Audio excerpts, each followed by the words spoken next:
Hi ಸ್ನೇಹಿತರೆ, welcome to PKC career academy. ಸ್ನೇಹಿತರೆ, ನಾವು ಈಗಾಗಲೇ ಉಷ್ಣದ ಒಂದು ಚಾಪ್ಟರ್ ಬಗ್ಗೆ ನೋಡ್ತಾ ಇದ್ವಿ. ಇವತ್ತಿನ ಈ ಒಂದು ಕ್ಲಾಸ್ ಒಳಗಡೆ ಉಷ್ಣಕ್ಕೆ ಸಂಬಂಧಪಟ್ಟ ಹಾಗೆ ಈ ಉಷ್ಣದ ತಾಪಮಾನವನ್ನು ಪರಿವರ್ತನೆಯನ್ನು ಮಾಡ್ತಕ್ಕಂಥದ್ದು, ಅದಕ್ಕೆ ಹೋಗಿಂತ ಮುಂಚಿತವಾಗಿ ಉಷ್ಣದ ಮೇಲೆ ಒಂದು 2 ಪಾಯಿಂಟ್ಸ್ಗಳನ್ನು ನೋಡೋಣ. ಯಾವುದು ಅಂತಂದರೆ, ಒಂದು ಗುಪ್ತೋಷ್ಣ, ಲೇಟೆಂಟ್ ಹೀಟ ಅಂತ ಹೇಳಿ ಕರಿತೀವಿ ಸ್ನೇಹಿತರೆ. ಗುಪ್ತೋಷ್ಣ ಅಂದರೆ ಏನು ಹೇಳುತ್ತೆ ಇದು ಅಂತಂದರೆ, ಲೇಟೆಂಟ್ ಹೀಟ ಅಂಥೇಳಿ ಕರೀತಾರೆ ಇದನ್ನು. ಅಂದರೆ ಗುಪ್ತೋಷ್ಣ ಪದಕ್ಕೆ ಅರ್ಥ ಏನು ಹೇಳುತ್ತೆ ಅಂತಂದರೆ, ಯಾವುದೇ ಒಂದು ವಸ್ತುವಿಗೆ ನೀವು ತಾಪಮಾನವನ್ನು ಬದಲಾಯಿಸದೆ ಆ ವಸ್ತುವಿನ ಸ್ಥಿತಿಯನ್ನು ಬದಲಾಯಿಸಬೇಕು. ಅಂದರೆ ಈಗ 1 kg ದ್ರವ್ಯರಾಶಿ ಇರ್ತಕ್ಕಂಥ ವಸ್ತು ಇದೆ ಅಂತ ಇಟ್ಕೊಳ್ಳಿ. 1 kg ದ್ರವ್ಯರಾಶಿ ಇರ್ತಕ್ಕಂಥ ವಸ್ತು ಇದೆ. ಈ ವಸ್ತುವಿಗೆ ನೀವು ತಾಪಮಾನವನ್ನು ನೀಡ್ತಾ ಇದ್ದೀರಿ. ಎಷ್ಟು ಡಿಗ್ರಿ ತಾಪಮಾನ ಅಂತಂದರೆ, ಸುಮಾರು 1 kg ಅಂದರೆ ಈಗ 100 ಡಿಗ್ರಿ ತಾಪಮಾನವನ್ನು ನೀಡ್ತಾ ಇದ್ದೀರಿ. 1 kg ಐಸ್ ಇದೆ. 1 kg ಐಸ್ಗೆ ಟೆಂಪ್ರೇಚರ್ ಎಷ್ಟು ಕೊಡ್ತಾ ಇದ್ದೀರಿ ಅಂತಂದರೆ 100 ಡಿಗ್ರಿ ಟೆಂಪ್ರೇಚರ್ ಕೊಡ್ತಾ ಇದ್ದೀರಿ. ಈ ಐಸು ಸಂಪೂರ್ಣವಾಗಿ ಘನ ಸ್ಥಿತಿಯಿಂದ ದ್ರವ ಸ್ಥಿತಿಗೆ ಪರಿವರ್ತನೆ ಆಗಬೇಕಾದಾಗ ಅದಕ್ಕೇನು ಟೆಂಪ್ರೇಚರನ್ನು ನೀಡ್ತೀವಿ, ಉಷ್ಣವನ್ನು ಒದಗಿಸ್ತೀವಿ, ಅದಕ್ಕೇನಂತ ಕರೀತಾರೆ ಅಂತಂದರೆ ಗುಪ್ತೋಷ್ಣ. ಇಲ್ಲಿ ನೆನಪಿಟ್ಕೋಬೇಕು ಸ್ನೇಹಿತರೆ, ಇಲ್ಲಿ ತಾಪಮಾನ ಉಷ್ಣ ಫಿಕ್ಸ್ ಆಗಿರುತ್ತೆ. 100 ಡಿಗ್ರಿ ಸೆಂಟಿಗ್ರೇಡ್ ಅಷ್ಟೇ ಇರುತ್ತೆ. ಅದನ್ನು ಹೆಚ್ಚಿಗೂ ಮಾಡೋಂಗಿಲ್ಲ, ಕಡಿಮೆನೂ ಮಾಡೋಂಗಿಲ್ಲ. ಬಟ್ ಸೇಮ್ ನಿಗದಿತ ಸ್ಥಿರವಾಗಿರ್ತಕ್ಕಂಥ ತಾಪಮಾನವನ್ನು ನೀಡಿ ಅಲ್ಲಿರ್ತಕ್ಕಂಥ ವಸ್ತುವನ್ನು ನೀವು ಘನ ವಸ್ತು ಇತ್ತು ಅಂತಂದ್ರೆ ಅದನ್ನು ಏನಾಗಿ ಮಾಡ್ಬೋದು ಅಂತಂದರೆ ದ್ರವ ವಸ್ತುವನ್ನಾಗಿ ಪರಿವರ್ತನೆ ಮಾಡಬಹುದು. ಅದನ್ನು ನಾವು ಏನಂತ ಕರಿತೀವಿ ಅಂತಂದರೆ ದ್ರವೀಕರಣ ಗುಪ್ತೋಷ್ಣ ಅಂಥೇಳಿ ಕರಿತೀವಿ. ದ್ರವೀಕರಣ ಗುಪ್ತೋಷ್ಣ ಅಂಥೇಳಿ ಕರಿತೀವಿ ಸ್ನೇಹಿತರೆ. ಅಂದರೆ 1 kg ದ್ರವ್ಯರಾಶಿಯನ್ನು ತಾಪಮಾನದಲ್ಲಿ ಬದಲಾವಣೆಯಾಗದೆಯೇ ಘನ ಸ್ಥಿತಿಯಿಂದ ದ್ರವ ಸ್ಥಿತಿಗೆ ಪರಿವರ್ತನೆಯಾಗಲು ನೀಡಬೇಕಾದ ಉಷ್ಣಕ್ಕೆ ದ್ರವೀಕರಣ ಗುಪ್ತೋಷ್ಣ ಅಂಥೇಳಿ ಕರಿತೀವಿ. ಇನ್ ಕೇಸ್ ಅದೇ ದ್ರವ ಸ್ಥಿತಿಯಲ್ಲಿರ್ತಕ್ಕಂಥ ವಸ್ತುವನ್ನು ಮತ್ತು ಸೇಮ್ ಟೆಂಪ್ರೇಚರ್, ಇಲ್ಲೇನು 100 ಡಿಗ್ರಿ ಟೆಂಪ್ರೇಚರ್ ಕೊಟ್ಟಿರಿ, ಇಲ್ಲಿನೂ 100 ಡಿಗ್ರಿ ಟೆಂಪ್ರೇಚರೇ ಕೊಡಬೇಕು. ಆವಾಗ ಈ ದ್ರವ ಸ್ಥಿತಿಯಿಂದ ಇದು ಏನಾಗುತ್ತೆ, ಅನಿಲ ಸ್ಥಿತಿಗೆ ಪರಿವರ್ತನೆ ಆಗಬೇಕು. ದ್ರವ ಸ್ಥಿತಿಯಿಂದ ಅನಿಲ ಸ್ಥಿತಿಗೆ ಪರಿವರ್ತನೆ ಆಗಲು ನೀಡಬೇಕಾಗಿರ್ತಕ್ಕಂಥ ಉಷ್ಣಾಂಶವನ್ನು ನಾವೇನಂತ ಕರಿತೀವಿ ಅಂತಂದರೆ ಆವೀಕರಣ ಗುಪ್ತೋಷ್ಣ ಅಂಥೇಳಿ ಕರಿತೀವಿ ಸ್ನೇಹಿತರೆ.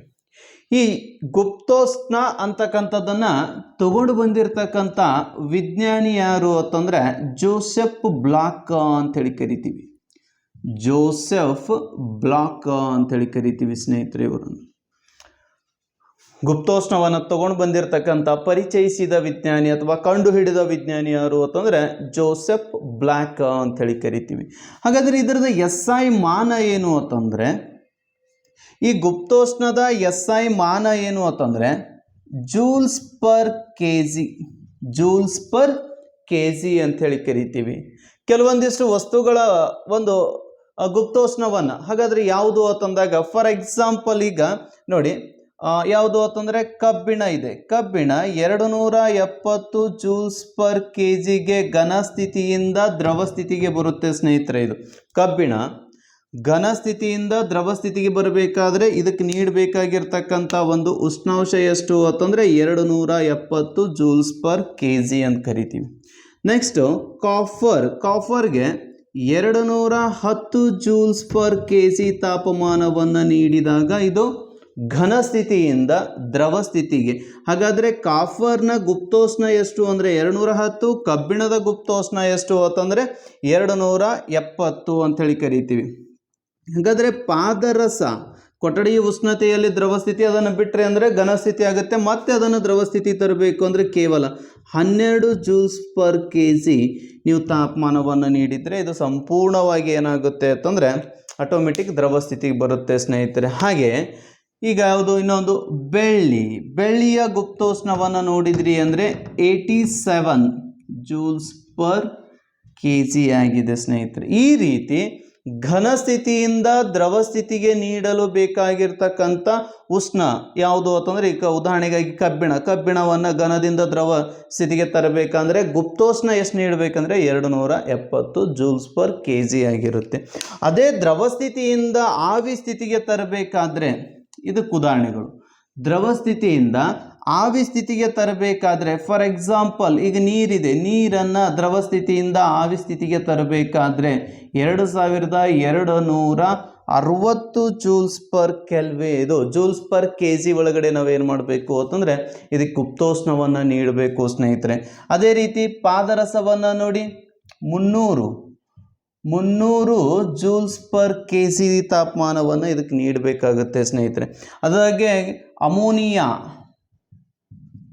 ಎಷ್ಟು ಅಂತಂದರೆ ಸುಮಾರು 1400 ಜೂಲ್ಸ್ ಪರ್ kg ತಾಪಮಾನವನ್ನು ಇದಕ್ಕೆ ನೀಡಬೇಕಾಗುತ್ತೆ. ಹಾಗಾಗಿ ಗುಪ್ತೋಷ್ಣ ಅಂತಂದರೆ ಇಷ್ಟೇ, ಯಾವುದೇ ವಸ್ತುವಿಗೆ ತಾಪಮಾನವನ್ನು ನೀಡದೆ ನಿರ್ದಿಷ್ಟವಾಗಿರ್ತಕ್ಕಂಥ ಉಷ್ಣವನ್ನು, ಕಾನ್ಸ್ಟಂಟ್ ಆಗಿರ್ತಕ್ಕಂಥ ತಾಪಮಾನವನ್ನು ಬದಲಾವಣೆ ಮಾಡದೆ ವಸ್ತುವಿನ ಸ್ಥಿತಿಯನ್ನು ಬದಲಾವಣೆ ಮಾಡ್ತಕ್ಕಂಥದ್ದು ಏನು ಕರಿತೀವಿ ಅಂದರೆ ಗುಪ್ತೋಷ್ಣ.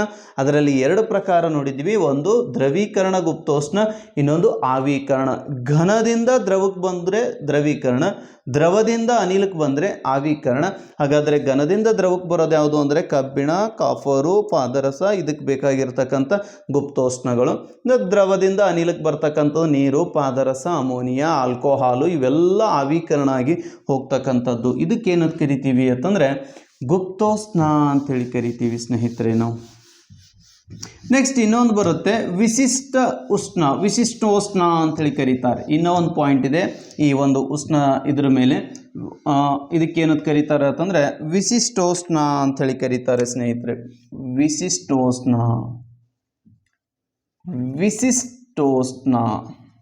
ಹಾಗಂದ್ರೆ ಏನಿದು ಅಂತಂದರೆ ಪೆಸಿಫಿಕ್ ಹೀಟ್ ಅಂತ ಕರೀತಾರೆ. ಪೆಸಿಫಿಕ್ ಹೀಟ್ ಅಂತಂದರೆ ನಿರ್ದಿಷ್ಟವಾಗಿ ಇದಕ್ಕೆ ಉಷ್ಣವನ್ನು ನೀಡಬೇಕು. ಅಂದರೆ ನಮ್ಮ ಹತ್ರ 1 kg ದ್ರವ್ಯರಾಶಿ ಇದೆ ಅಂತ ಇಟ್ಕೊಳ್ಳಿ, 1 kg ದ್ರವ್ಯರಾಶಿ ಇದೆ. ಈ 1 kg ದ್ರವ್ಯರಾಶಿಗೆ 1 ಡಿಗ್ರಿ ಸೆಂಟಿಗ್ರೇಡ್ನಷ್ಟು ಉಷ್ಣವನ್ನು ಹೆಚ್ಚಿಸಿದಾಗ, 1 ಡಿಗ್ರಿ ಸೆಂಟಿಗ್ರೇಡ್ನಷ್ಟು ಉಷ್ಣವನ್ನು ಹೆಚ್ಚಿಸಿದಾಗ ಈ ವಸ್ತುವಿನ ಸ್ಥಿತಿಯಲ್ಲಿ ಬದಲಾವಣೆ ಆಗುವುದನ್ನು ನಾವೇನಂತ ಕರಿತೀವಿ ಅಂತಂದರೆ ವಿಶಿಷ್ಟೋಷ್ಣ ಅಂತೇಳಿ ಕರಿತೀವಿ. ಹಾಗಾದರೆ ವಿಶಿಷ್ಟೋಷ್ಣ ಎದರ ಮೇಲೆ ಡಿಪೆಂಡ್ ಇರುತ್ತೆ ಅಂತಂದರೆ ಸ್ನೇಹಿತರೆ, ಇದು Jules per kg per kelvin. ಇಲ್ಲಿ ಕೆಲ್ವಿನ್ ಕೂಡ ಬರುತ್ತೆ, ಯಾಕಂದರೆ ಇದು ತಾಪಮಾನದ ಮೇಲೆ ಅವಲಂಬನೆಯಾಗಿರುತ್ತೆ. ವಿಶಿಷ್ಟೋಷ್ಣ ಅಂತಕ್ಕಂಥದ್ದು ತಾಪಮಾನದ ಮೇಲೆ ಅವಲಂಬನೆಯಾಗಿರುತ್ತೆ. ಹಾಗಾಗಿ 1 kg ದ್ರವ್ಯರಾಶಿಯನ್ನು ಅದರ ಸ್ಥಿತಿಯಲ್ಲಿ ಬದಲಾವಣೆ ಮಾಡಬೇಕಾಗಿದೆ. ಬದಲಾವಣೆ ಮಾಡಬೇಕಾದಾಗ ಅಲ್ಲಿ ಏನು ಮಾಡ್ತೀವಿ, ಟೆಂಪ್ರೇಚರನ್ನು ಇನ್ಕ್ರೀಸ್ ಮಾಡ್ತೀವಿ. ಟೆಂಪ್ರೇಚರನ್ನು ಇನ್ಕ್ರೀಸ್ ಅಂದರೆ ಈ 1 kg ಇದೆ, 1 ಡಿಗ್ರಿ ಸೆಂಟಿಗ್ರೇಡ್ದಷ್ಟು ಉಷ್ಣವನ್ನು ಹೆಚ್ಚಿಸಲು ಅದಕ್ಕೆ ನೀಡಬೇಕಾಗಿರ್ತಕ್ಕಂಥ 1 ಡಿಗ್ರಿ ಸೆಂಟಿಗ್ರೇಡ್ ತಾಪಮಾನವನ್ನು ಹೆಚ್ಚಿಸಲು ಅದಕ್ಕೆ ನೀಡಬೇಕಾಗಿರ್ತಕ್ಕಂಥ ಉಷ್ಣಾಂಶವನ್ನು ನಾವೇನಂತ ಕರಿತೀವಿ ಅಂದರೆ ವಿಶಿಷ್ಟೋಷ್ಣ ಅಂತೇಳಿ. ಈಗಾಗಲೇ ಹೇಳಿರುವ ಹಾಗೆ, ಯಾಕೆಂತಂದರೆ ಇಲ್ಲಿ ತಾಪಮಾನವನ್ನು ಹೆಚ್ಚಿಸಬೇಕಾಗಿದೆ ಅಂತಂದರೆ ಆಟೋಮೆಟಿಕಲಿ ನಾವೇನು ಮಾಡಬೇಕು, ಜೂಲ್ಸನ್ನು, ಈಗ 1 ಜೂಲ್ ಇದೆ, ಇದೇನಾಗುತ್ತೆ kg ಕೆಲ್ವಿನ್ ಇರುತ್ತೆ. ಇದಕ್ಕೆ ನಾವು ಟೆಂಪ್ರೇಚರ್ ಬರಬೇಕಾಗಿದೆ ಅಂತಂದರೆ ಆಟೋಮೆಟಿಕ್ಕಾಗಿ ನಾವೇನು ಮಾಡಬೇಕು, ಉಷ್ಣ ಹೆಚ್ಚಿ ಮಾಡಬೇಕು. ಉಷ್ಣದಿಂದ ಬಿಡುಗಡೆ ಆಗ್ತಕ್ಕಂಥದ್ದು ಯಾವುದು ಅಂತಂದರೆ ತಾಪಮಾನ ಅಂಥೇಳಿ ಕರಿತೀವಿ. ಇದರದ್ದು ಒಂದು SI ಮಾನ Jules per kg per kelvin ಅಂತಕ್ಕಂಥದ್ದು ಬರುತ್ತೆ ಸ್ನೇಹಿತರೆ. ಈ ರೀತಿಯಾಗಿ ಉಷ್ಣದೊಳಗಡೆ ಇಂಪಾರ್ಟೆಂಟ್ ಪಾಯಿಂಟ್ಸ್ಗಳು ಬರ್ತವೆ. ಇನ್ನು ನೆಕ್ಸ್ಟ್ ಬರ್ತಕ್ಕಂಥದ್ದು ವೆರಿ ಇಂಪಾರ್ಟೆಂಟ್ ಪಾಯಿಂಟು ಯಾವುದು ಅಂತಂದರೆ ಈ ಪರಿವರ್ತನೆ ಮಾಡ್ತಕ್ಕಂಥದ್ದು. ಪರಿವರ್ತನೆ ಅಂತೇಳಿ ಕರಿತೀವಿ. ಅಂದರೆ ಕೆಲ್ವಿನ್ದಿಂದ ಸೆಲ್ಸಿಯಸ್ಗೆ ಪರಿವರ್ತಿಸುವುದು.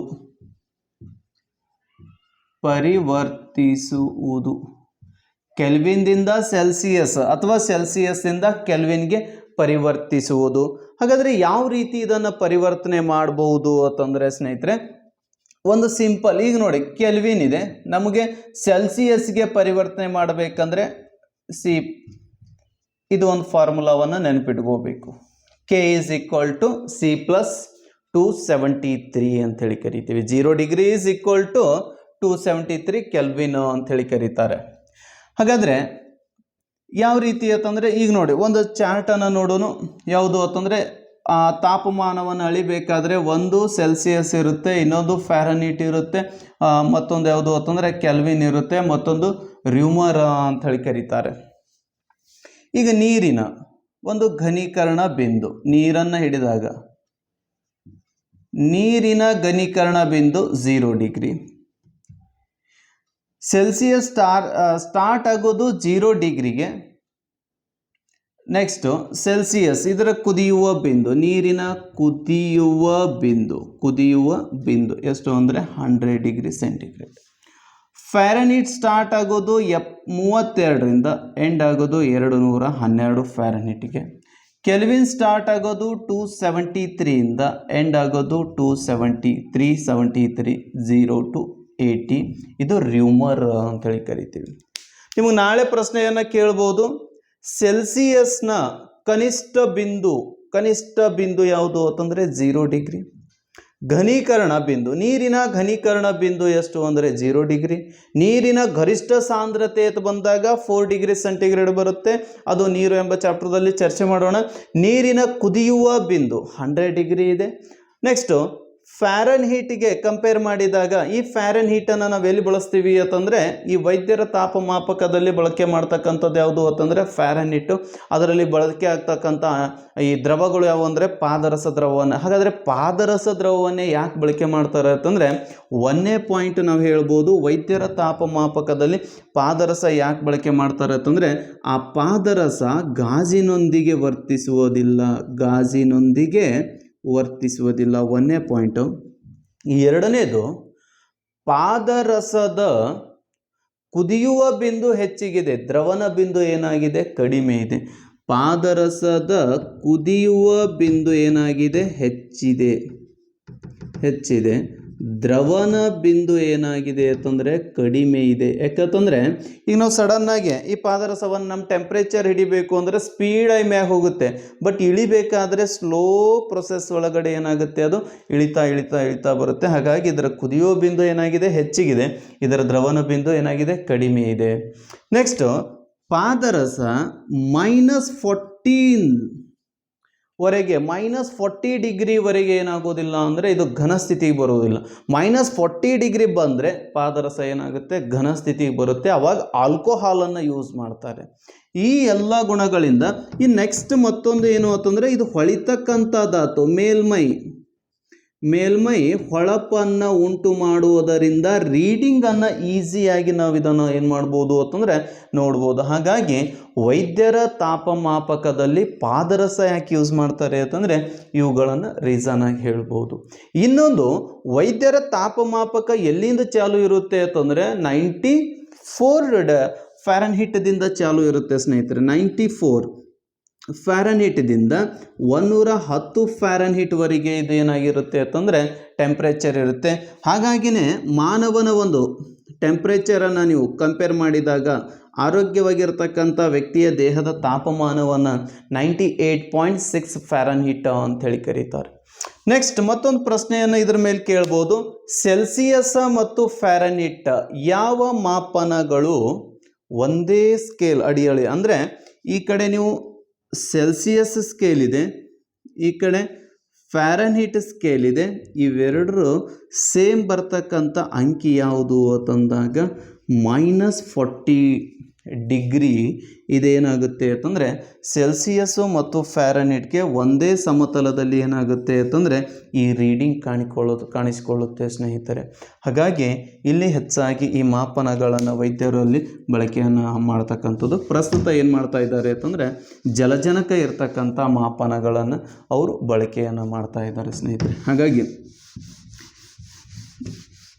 ಈಗ ನೋಡಿ, ನಾವು ಕಂಪೇರ್ ಮಾಡ್ಕೋತ ಹೋಗೋನು. ಯಾವುದು ಅಂತಂದರೆ ಈಗ ಮಾನವನ ದೇಹದ ಒಂದು ತಾಪಮಾನವನ್ನು ತೆಗೆದುಕೊಂಡಾಗ ಮಾನವನ ದೇಹದ ತಾಪಮಾನ ಡಿಗ್ರಿ ಸೆಂಟಿಗ್ರೇಡ್ದೊಳಗಡೆ ಎಷ್ಟಿದೆ? 37 ಡಿಗ್ರಿ ಸೆಂಟಿಗ್ರೇಡ್ ಇದೆ.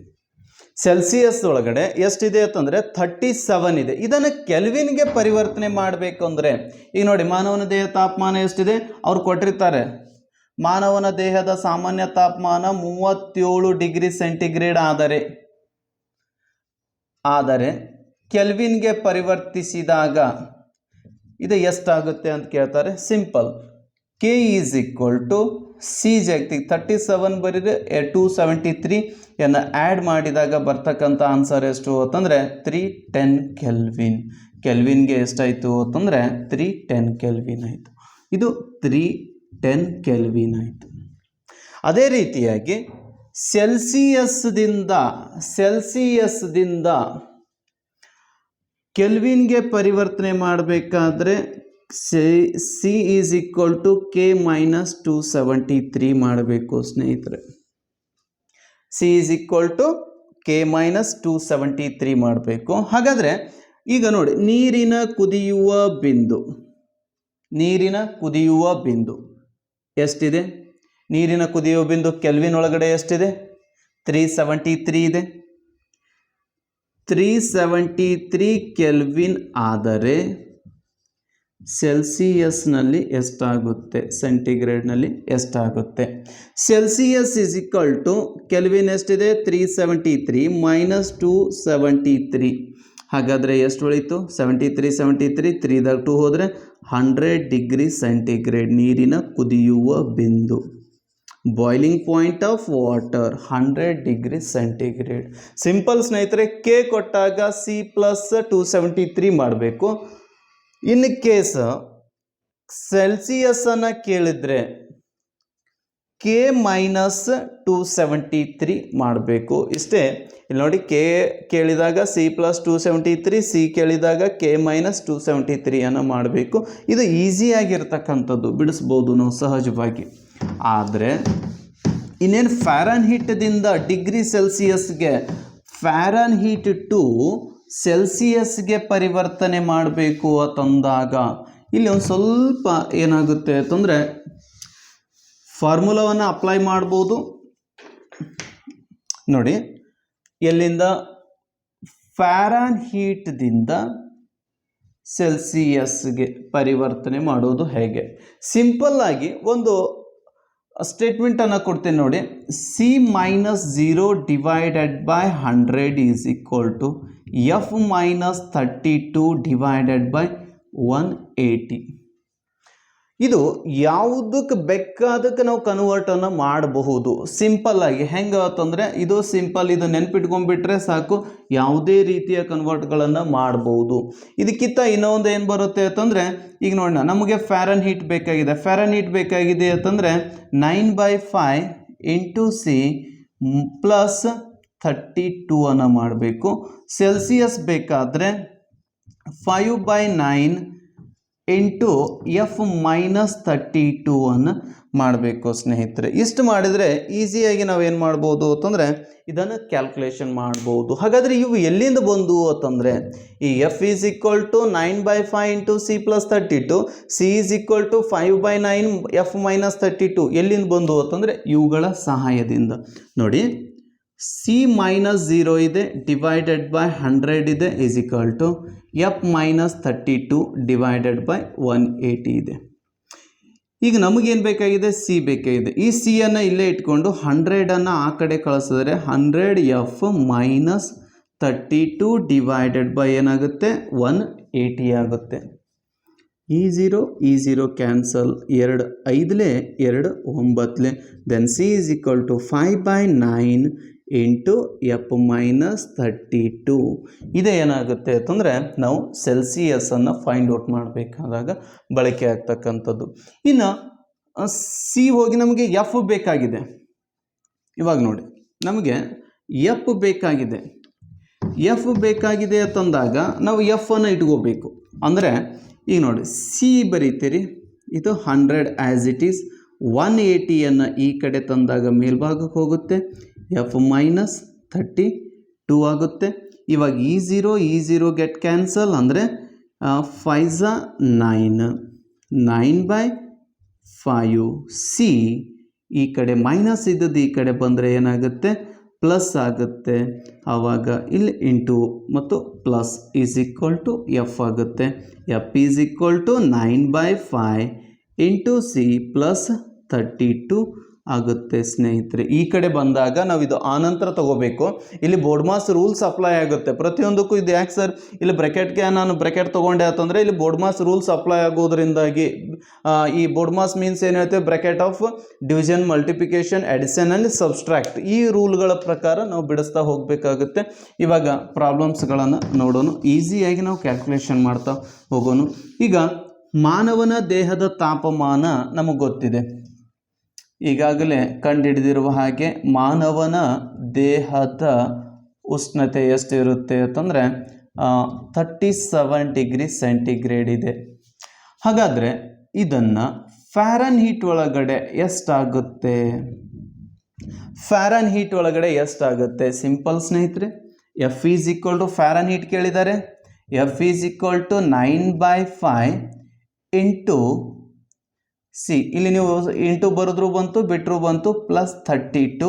According to the BODMAS rules ಪ್ರಕಾರ ನಾವು ವ್ಯಾಲ್ಯೂ 1 ಫಿಲ್ ಅಪ್ ಮಾಡಿದ್ರೆ 9/5 ಇಂಟು ಸಿ ಎಷ್ಟಿದೆ 37 ಇದೆ, ಪ್ಲಸ್ 32. ಇಲ್ಲಿ ಬೋರ್ಡ್ ಮಾಸ್ ರೂಲ್ಸ್ ಪ್ರಕಾರ ಇಲ್ಲಿ 5 1 5 7 35. ನೆಕ್ಸ್ಟ್ ಎಷ್ಟು ಉಳಿತು? 2 ಉಳಿತು. 5 4 20. ನೆಕ್ಸ್ಟ್ 9 ಇಂಟು 7.4 ಪ್ಲಸ್ 32 ಆಗುತ್ತೆ. ಇಲ್ಲಿ ಕೂಡ್ಸಕ್ಕೆ ಹೋಗಬಾರ್ದು ಸ್ನೇಹಿತರೆ, ಇವೆರಡನ್ನು ಕೂಡಿಸ್ಬಾರ್ದು. ಯಾಕಂತಂದರೆ ಬೋರ್ಡ್ ಮಾಸ್ ರೂಲ್ಸ್ ಪ್ರಕಾರ ಮೊದಲು ಏನು ಮಾಡಬೇಕು ಅಂತಂದರೆ ಡಿವಿಷನ್ ಆಯಿತು, ನೆಕ್ಸ್ಟ್ ಮಲ್ಟಿಪ್ಲಿಕೇಶನ್, ಅನಂತರ ಅಡಿಷನ್, ಲಾಸ್ಟಿಗೆ ಸಬ್ಸ್ಟ್ರಾಕ್ಟ್ ಮಾಡಬೇಕು. ಇವಾಗ ಎಷ್ಟು ಬರುತ್ತೆ ಅಂತಂದರೆ ನೋಡಿ, 4 9 36, 7 9 63, 66 ಪ್ಲಸ್ 32. 66 ಪ್ಲಸ್ 32 ಎಷ್ಟಾಗುತ್ತೆ? 98.6. ಅಂದರೆ ಫ್ಯಾರನ್ ಹೀಟ್ ಒಳಗಡೆ ಎಷ್ಟಾಯಿತು ಅಂತಂದರೆ 98.6. ಎಕ್ಸಾಕ್ಟಾಗಿ 98.6 ಅನ್ನು ಹೇಳಬೇಕು. 98.4 98.35 ಹಿಂಗಂತೇನಿಲ್ಲ, 98.6 ಇದೆ. ಎದ್ರಾಗ ಬರುತ್ತೆ ಅಂತಂದರೆ ಫ್ಯಾರನ್ ಹೀಟ್ ಒಳಗಡೆ ಬರ್ತಕ್ಕಂಥದ್ದು. ನೆಕ್ಸ್ಟ್ ಇನ್ನೊಂದು ಕೇಳ್ಬೋದು, ಒಂಟೆಯ ದೇಹದ ತಾಪಮಾನ. ಇದು ಅನೇಕ ಬಾರಿ ಎಕ್ಸಾಮ್ದಲ್ಲಿನೂ ಸಹಿತ ಕೇಳಿದ್ದಾರೆ ಸ್ನೇಹಿತರೆ. ಇದನ್ನು ಒಂಟೆಯ ದೇಹದ ತಾಪಮಾನ 45 ಡಿಗ್ರಿ ಸೆಂಟಿಗ್ರೇಡ್ ಇದೆ, ಫ್ಯಾರನ್ ಹೀಟ್ ಒಳಗಡೆ ಎಷ್ಟಾಗುತ್ತೆ? ಹಾಗಾದರೆ ನೋಡಿ, ಒಂಟೆಯ ದೇಹದ ತಾಪಮಾನ ಫ್ಯಾರನ್ ಹೀಟ್ದಾಗ ಕೇಳಿದ್ದಾರೆ. 9/5 ಇಂಟು 45 ಪ್ಲಸ್ 32. 5 1 5 5 9 45, 9 9 81 ಪ್ಲಸ್ 32 ಕೂಡಿಸಿದಾಗ 113 ಫ್ಯಾರನ್ ಹೀಟ್ ಆಗುತ್ತೆ ಸ್ನೇಹಿತರೆ. ಇದು 113 ಫ್ಯಾರನ್ ಹೀಟ್ ಆಗುತ್ತೆ. ಸಿಂಪಲ್ ಆಗಿರ್ತಕ್ಕಂಥದ್ದನ್ನು ಈಗ ನೋಡಿ, ನೀರಿನ ಕುದಿಯುವ ಬಿಂದು. ಈಗ ನೀರಿನ ಕುದಿಯುವ ಬಿಂದು ಎಷ್ಟಿದೆ? ನಮ್ಮದು ನೀರಿನ ಕುದಿಯುವ ಬಿಂದು ಸೆಲ್ಸಿಯಸ್ಗೆ ಕಂಪೇರ್ ಮಾಡಿದಾಗ 100 ಡಿಗ್ರಿ ಸೆಂಟಿಗ್ರೇಡ್ ಇದೆ. ಅದನ್ನು ಫ್ಯಾರನ್ ಹೀಟಿಗೆ ಕನ್ವರ್ಟ್ ಮಾಡಿದಾಗ ಫ್ಯಾರನ್ ಹೀಟ್ನಲ್ಲಿ ಎಷ್ಟಾಗುತ್ತೆ? Simple, 9/5 into 100 plus 32. 5 1 5 20, 9 2 18 ಪ್ಲಸ್ 32 ಅಂದರೆ ಎಷ್ಟಾಯಿತು? 18 180 212 ಫ್ಯಾರನ್ ಹೀಟ್ ಆಗುತ್ತೆ. ಹಾಗಾಗಿನೇ ನೀರಿಗೆ ಕಂಪೇರ್ ಮಾಡಿ ಅದರದ ಒಂದು ಕನಿಷ್ಠ ಮತ್ತು ಗರಿಷ್ಠವಾಗಿರ್ತಕ್ಕಂಥ ಅಂದರೆ ಮೆಲ್ಟಿಂಗ್ ಪಾಯಿಂಟು ಮತ್ತು ಬಾಯ್ಲಿಂಗ್ ಪಾಯಿಂಟನ್ನು ಕಂಪೇರ್ ಮಾಡಿ ಇವುಗಳನ್ನು ಹೇಳಿರ್ತಾರೆ. ಇಷ್ಟು ರೀತಿಯಾಗಿ ನಾವೇನು ಮಾಡ್ಬೋದು ಅಂತಂದರೆ ಫ್ಯಾರನ್ ಹೀಟ್ದಿಂದ ಸೆಲ್ಸಿಯಸ್ಗೆ ಕನ್ವರ್ಟ್ ಮಾಡಬಹುದು ಸ್ನೇಹಿತರೆ. ಅದೇ ರೀತಿಯಾಗಿ ಸೆಲ್ಸಿಯಸ್ ಕೊಟ್ಟಾಗ ಫ್ಯಾರನ್ ಹೀಟ್ಗೆ ಕನ್ವರ್ಟ್ ಮಾಡಿದ್ವಿ. ಈಗ ಫ್ಯಾರನ್ ಹೀಟ್ ಕೊಟ್ಟಾಗ ಸೆಲ್ಸಿಯಸ್ಗೆ ಕನ್ವರ್ಟ್ ಮಾಡಬೇಕು. ಫ್ಯಾರನ್ ಹೀಟ್ ಕೊಟ್ಟಾಗ ಇವಾಗ ನೋಡಿ, ಫ್ಯಾರನ್ ಹೀಟ್ ಒಳಗಡೆ ಯಾವುದರೆ ಒಂದು ವಸ್ತುವನ್ನು ಫ್ಯಾರನ್ ಹೀಟನ್ನು ತಗೊಳ್ಳಿ. ಈಗ ನೀರಿನ ಕುದಿಯುವ ಬಿಂದು ಫ್ಯಾರನ್ ಹೀಟ್ ಒಳಗಡೆ ಅಂದರೆ ನೀರಿನ ಘನಿಸುವ ಬಿಂದು ಫೈಂಡ್ ಔಟ್ ಮಾಡೋಣ. ನೀರಿನ ಘನಿಸುವ ಬಿಂದು ಫ್ಯಾರನ್ ಹೀಟ್ ಒಳಗಡೆ ಎಷ್ಟಾಗುತ್ತೆ ಅಂತಂದರೆ ನೀರಿನ ಗಣಿಸುವ ಬಿಂದು ಫ್ಯಾರನ್ಹೀಟ್ ಒಳಗೆ, ನೀರಿನ ಗಣಿಸುವ ಬಿಂದು ಫ್ಯಾರನ್ಹೀಟ್ ಒಳಗಡೆ 32 ಎಷ್ಟು ಫ್ಯಾರನ್ಹೀಟ್ ಇದೆ, 32 ಫ್ಯಾರನ್ಹೀಟ್ ಇದೆ. ಹಾಗಾದರೆ ಇದನ್ನು ನಾವು ಸೆಲ್ಸಿಯಸ್ ಒಳಗಡೆ ಫೈಂಡ್ ಔಟ್ ಮಾಡೋಣ. ಫ್ಯಾರನ್ಹೀಟ್ ತಂದಾಗ ಸೆಲ್ಸಿಯಸ್ ನೋಡಿ 5/9 ಇದೆ, F-32 ಇದೆ. ಇಲ್ಲಿಷ್ಟೇ, ಇಲ್ಲಿ ಆಗಲೇ ಕಟ್ ಮಾಡ್ತಾ ಇದ್ವಿ, ಇಲ್ಲಿ ಡೈರೆಕ್ಟಾಗಿ ಕ್ಯಾಲ್ಕುಲೇಷನ್ ಮಾಡಬೇಕು. ನೋಡಿ ಸಿ 5/9 ಎಫ್ ಎಷ್ಟು ಕೊಟ್ಟಿದ್ದಾರೆ, 32 ಕೊಟ್ಟಿದ್ದಾರೆ, -32 5/9 32 0 ಆಗುತ್ತೆ. ಹಾಗಾದರೆ 0 into whatever the number is there, ಯಾವುದೇ ನಂಬರ್ ಇದ್ದರೂ ಸಹಿತ ಆನ್ಸರ್ ಏನಾಗುತ್ತೆ 0. ಅಂದರೆ ನೀರಿನ ಕುದಿಯುವ ಬಿಂದು ಎಷ್ಟಾಯಿತು, 0 ಡಿಗ್ರಿ ಸೆಂಟಿಗ್ರೇಡ್ ಆಯಿತು. ಈ ರೀತಿಯಾಗಿ ಇದನ್ನು ನೀವು ಪ್ರಾಕ್ಟೀಸ್ ಮಾಡಬೇಕು. ಪ್ರಾಕ್ಟೀಸ್ ಮಾಡಿದಾಗ ಈಸಿಯಾಗಿ ಇದು ಕ್ಯಾಲ್ಕುಲೇಷನ್ ಹತ್ತುತ್ತೆ. ಒಂದು ಸ್ವಲ್ಪ ಇದ್ರ ಕಡೆ ಗಮನ ಕೊಟ್ಟು ನೋಡಿಕೊಂಡ್ರೆ ಉಳಿದದೆಲ್ಲ ಈಸಿ ವೇದೊಳಗಡೆ ನೀವು ಅದನ್ನು ಫೈಂಡ್ ಔಟ್ ಮಾಡ್ಬೋದು ಅಂತ ಹೇಳ್ತಾ ಇವತ್ತಿಗೆ ಈ ಉಷ್ಣ ಪಾಠವನ್ನು ಮುಗಿಸ್ತಾ ಇದ್ದೀನಿ. ಇನ್ನು ಮುಂದೆ ಈ ಅಬ್ಜೆಕ್ಟಿವ್ ಟೈಪ್ ಮಲ್ಟಿಪಲ್ ಚಾಯ್ಸ್ ಕ್ವಶನ್ಸ್ಗಳನ್ನು ತೊಗೊಂಡು ಬರ್ತೀನಿ. ಅಲ್ಲಿವರೆಗೂ ನೋಡ್ತಾ ಇರಿ ಪುಲ್ಕೇಶಿ ಕರಿಯರ್ ಅಕಾಡೆಮಿ. ಎಲ್ಲರಿಗೂ ಆಲ್ ದಿ ಬೆಸ್ಟ್.